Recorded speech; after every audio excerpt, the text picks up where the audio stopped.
ನಾವು ಇವತ್ತಿನ ವಿಡಿಯೋದಲ್ಲಿ ಮುನ್ಷಿ ಪ್ರೇಮ್ಚಂದ್ ಅವರು ಬರೆದಿರುವಂತಹ ದ ಚೈಲ್ಡ್ ಅನ್ನುವಂತಹ ಶಾರ್ಟ್ ಸ್ಟೋರಿನ ಡಿಸ್ಕಸ್ ಮಾಡೋಣ.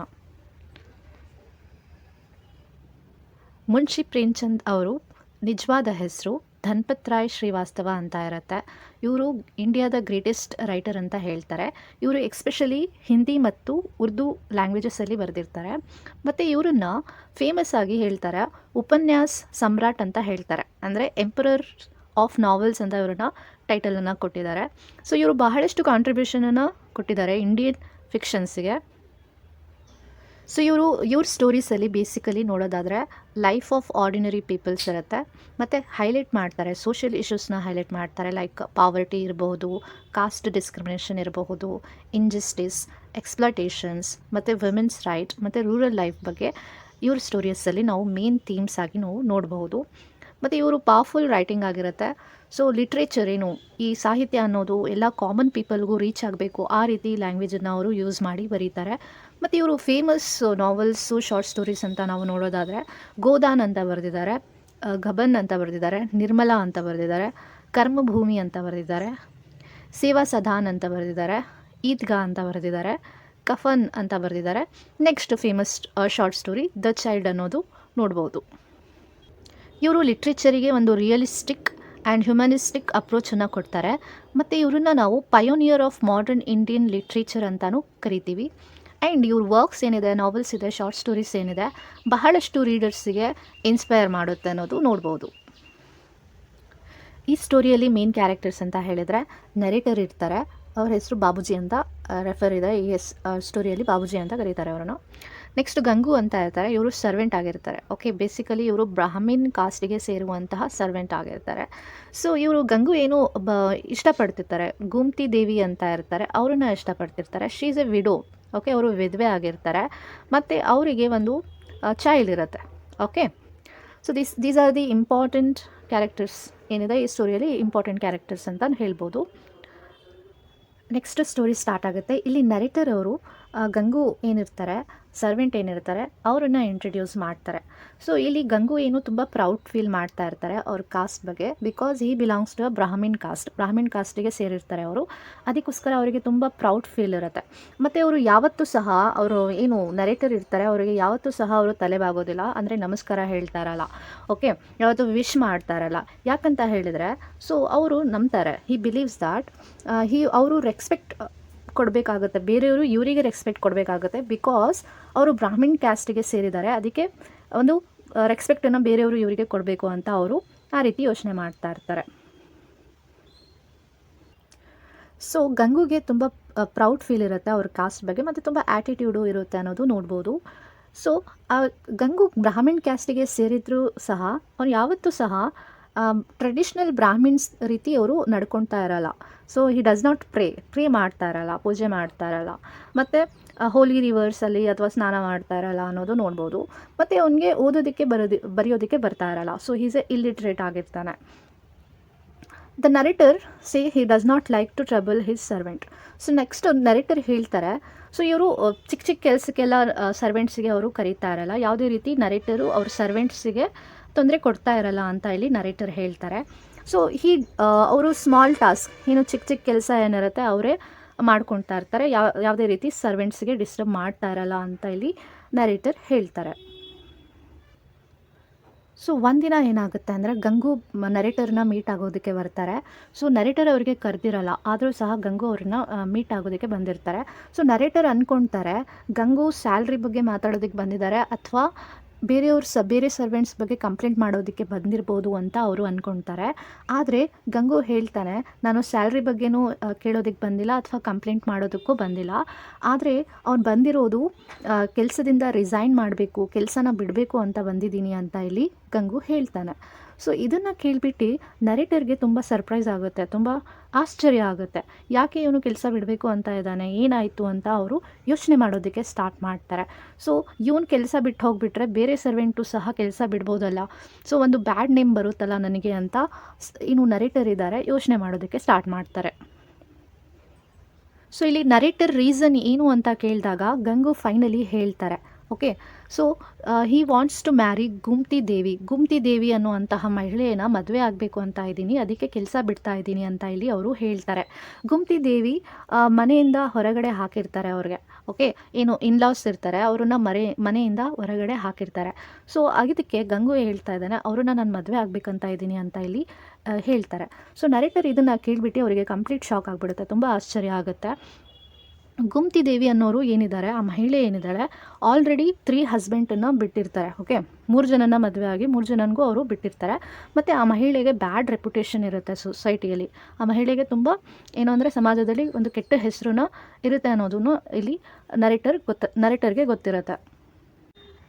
ನರೇಟರ್ ಗಂಗುಗೆ ವಾರ್ನಿಂಗನ್ನು ಕೊಡ್ತಾರೆ. ಗುಮ್ತಿ ಆಲ್ರೆಡಿ 3 ಹಸ್ಬೆಂಡನ್ನು ಮದುವೆ ಆಗಿ ಬಿಟ್ಟಿದ್ದಾಳೆ, ನೀನು ಮದುವೆ ಆದರೆ ಅವಳು ನಿನ್ನನ್ನು ಸಹ ಬಿಡ್ತಾಳೆ, ನಿನ್ನ ಲೈಫ್ ಹಾಳಾಗುತ್ತೆ, ಹಾಗೆ ಮಾಡಬೇಡ ಅಂತ ವಾರ್ನಿಂಗನ್ನು ಕೊಡ್ತಾರೆ. ಆದರೆ ಗುಮ್ತಿನ ಸಪೋರ್ಟ್ ಮಾಡಿ ಹೇಳ್ತಾರೆ, ಬಹಳಷ್ಟು ಜನ ಅವ್ರ ಬಗ್ಗೆ ತಪ್ಪು ತಿಳ್ಕೊಂಡಿದ್ದಾರೆ ಅಂತ ಇಲ್ಲಿ ಗಂಗು ಹೇಳ್ತಾರೆ. ಗಂಗು ಮತ್ತೆ ಹೇಳ್ತಾನೆ, women's need love and respect. ಮಹಿಳೆಯರಿಗೆ ಪ್ರೀತಿ ಮತ್ತು ಗೌರವನ ಎಕ್ಸೆಪ್ಟ್ ಮಾಡ್ತಾರೆ.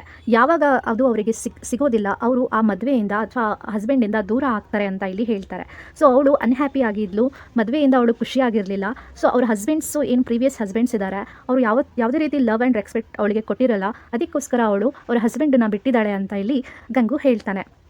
ಮತ್ತು ಅವರು ಎಕ್ಸ್ಪ್ಲೈನ್ ಮಾಡ್ತಾಳೆ, Gumti sometimes becomes unconscious because of illness. Gumti ಕೆಲವೊಂದು ಸರಿ ಪ್ರಜ್ಞೆ ತಪ್ಪಿ ಬೀಳ್ತಾಳೆ ಬಿಕಾಸ್ ಆಫ್ ಇಲ್ನೆಸ್. ಆದರೆ ಜನ ಅದನ್ನು ತಪ್ಪಾಗಿ ಕರೀತಾರೆ. ಅವಳನ್ನ ಹೇಳ್ತಾರೆ ಪೊಸೆಸ್ಡ್ ಬೈ ಎ ವಿಚ್, ಅಂದರೆ ಏನೋ ದೆವ್ವ ಅವಳ ಮೈಯಲ್ಲಿ ಬಂದಿದೆ, ಅದಕ್ಕೆ ಅವಳು ಆ ರೀತಿ ಮಾಡ್ತಾಳೆ ಅಂತ ಜನ ಎಲ್ಲ ಅವಳ ಬಗ್ಗೆ ತಪ್ಪು ಮಾತನ್ನು ಆಡ್ತಾರೆ ಅಂತ ಇಲ್ಲಿ ಗಂಗು ಹೇಳ್ತಾರೆ.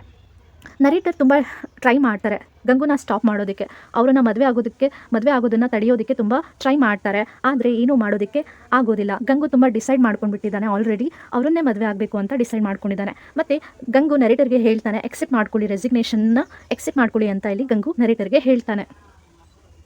5 ಮಂತ್ಸ್ ಆದಮೇಲೆ ನರೇಟರ್ ಗಂಗುನ ಮೀಟ್ ಆಗ್ತಾರೆ. ಸೊ ಗಂಗುನ ನೋಡ್ತಾರೆ, ಗಂಗು ತುಂಬ ಖುಷಿಯಾಗಿದ್ದಾನೆ, ಮದುವೆ ಆಗಿ ತುಂಬ ಖುಷಿಯಾಗಿದ್ದಾನೆ ಅನ್ನೋದನ್ನ ನರೇಟರ್ ಅಬ್ಸರ್ವ್ ಮಾಡ್ತಾನೆ. ಅವನು ದುಡ್ಡನ್ನು ಸಂಪಾದನೆ ಮಾಡ್ತಾ ಇದ್ದಾನೆ, ಸೆಲ್ಲಿಂಗ್ ಬೈ ಗೂಡ್ಸನ್ನು ಸೆಲ್ ಮಾಡಿ ಮಾರ್ಕೆಟ್ಗಳಲ್ಲಿ ಹಣನ ಸಂಪಾದನೆ ಮಾಡ್ತಾ ಇದ್ದಾನೆ, ಮತ್ತು ಖುಷಿಯಾಗಿ ಲೈಫನ್ನು ಲೀಡ್ ಮಾಡ್ತಾ ಇದ್ದಾನೆ ಅಂತ ನರೇಟರ್ ಅಬ್ಸರ್ವ್ ಮಾಡ್ತಾರೆ. ಸೊ ಒಂದಿನ ಏನಾಗುತ್ತೆ ಅಂತ ಹೇಳಿದರೆ ನರೇಟರ್ಗೆ ಒಂದು ವಿಷಯ ಗೊತ್ತಾಗುತ್ತೆ.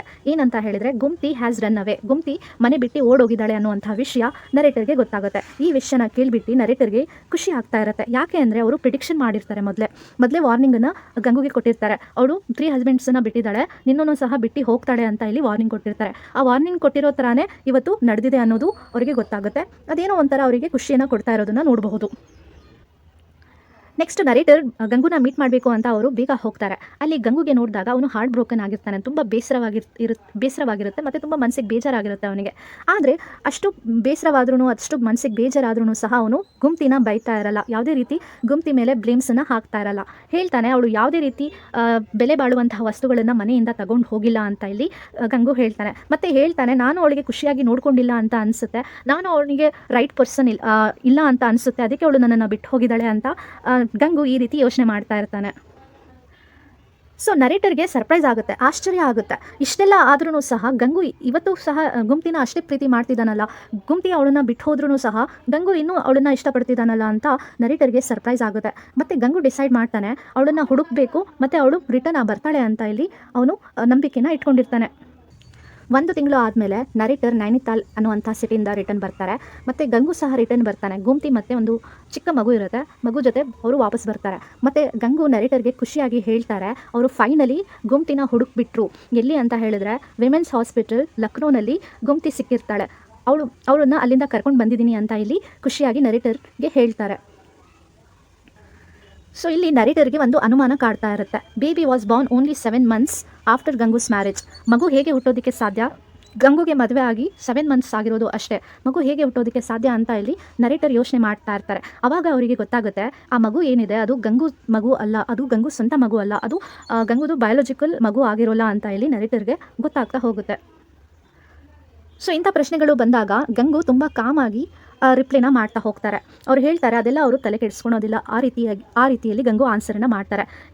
he says if Gumti loves him he will love the child as his own. So Gumti ಅವ್ರನ್ನ ಇಷ್ಟಪಡ್ತಾಳೆ ಅಂತ ಆದರೆ ಅವ್ರ ಮಗುನೂ ಸಹ ಅವರು ಇಷ್ಟಪಡ್ತಾರೆ, ಅವ್ರ ಸ್ವಂತ ಮಗು ರೀತಿ ಗಂಗು ಅವರು ಇಷ್ಟಪಡ್ತಾರೆ ಅಂತ ಇಲ್ಲಿ ಅವರು ಎಕ್ಸ್ಪ್ಲೇನ್ ಮಾಡ್ತಾರೆ. ಒಬ್ಬ ಫಾರ್ಮರ್ ಎಕ್ಸಾಂಪಲನ್ನು ಕೊಟ್ಟು ನರೇಟರ್ ಎಕ್ಸ್ಪ್ಲೇನ್ ಮಾಡ್ತಾರೆ. A farmer never rejects a harvest just because someone else sowed the seeds. ಇಲ್ಲಿ ಈ ರೀತಿ ಹೇಳ್ತಾರೆ, ಫಾರ್ಮರ್ ಯಾವತ್ತೂ ಕೂಡ ಹಾರ್ವೆಸ್ಟನ್ನು ರಿಜೆಕ್ಟ್ ಮಾಡೋಲ್ಲ.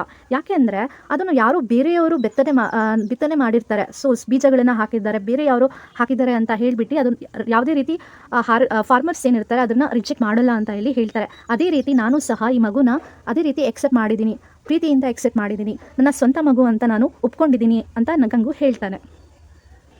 ಸೊ ಕನ್ಕ್ಲೂಷನ್, ನರೇಟರ್ ಗಂಗು ಈ ಮಾತುಗಳನ್ನು ಕೇಳಿಬಿಟ್ಟು ಅವರಿಗೆ ತುಂಬ ಡೀಪ್ಲಿ ಇನ್ಸ್ಪೈರ್ ಆಗ್ತಾರೆ. ಗಂಗು ಮನಸ್ಸು ತುಂಬ ದೊಡ್ಡದು ಮತ್ತು ಅವನು ತುಂಬ ಕೈಂಡ್ನೆಸ್, ಅವನ ಹತ್ರ ತುಂಬ ಕೈಂಡ್ನೆಸ್ ಇದೆ, ತುಂಬ ಬ್ರಾಡ್ ಮೈಂಡೆಡ್ ಆಗಿ ತುಂಬ ಯೋಚನೆ ಮಾಡ್ತಾನೆ ಅಂತ ನರೇಟರ್ ಅವರಿಂದ ತುಂಬ ಇಂಪ್ರೆಸ್ ಆಗ್ತಾರೆ. ನರೇಟರ್ಗೆ ಗೊತ್ತಾಗ್ತಾ ಹೋಗುತ್ತೆ, ರಿಯಲೈಸ್ ಆಗ್ತಾರೆ, true goodness is greater than social customs ಅಂತ ಇಲ್ಲಿ ಅರ್ಥ ಮಾಡ್ಕೊತಾರೆ. ನಿಜವಾದ ಗುಡ್ನೆಸ್ಸು ಎಲ್ಲದಕ್ಕಿಂತ ಮಿಗಿಲಿದಾಗಿರೋದು ಮತ್ತು ಎಲ್ಲದಕ್ಕಿಂತ ಇಂಪಾರ್ಟೆಂಟ್ ಆಗಿರೋದು ಅಂತ ಇಲ್ಲಿ ಹೇಳ್ತಾರೆ. ಸೊ ನೆಕ್ಸ್ಟ್ ಅವರು ಪ್ರೌಡ್ಲಿ ಗಂಗು ಜೊತೆ ಗುಂಪಿನ ಮೀಟ್ ಆಗೋದಕ್ಕೆ ಅವ್ರ ಜೊತೆ ಹೋಗ್ತಾರೆ. ನಾವು ಈ ಸ್ಟೋರಿಯಲ್ಲಿ ಮೇಜರ್ ಥೀಮ್ಸನ್ನು ನೋಡ್ಬೋದು. Love transcends social barriers and blood relationships. Compassion and humanity are greater than social ಪ್ರೆಜುಡೈಸ್.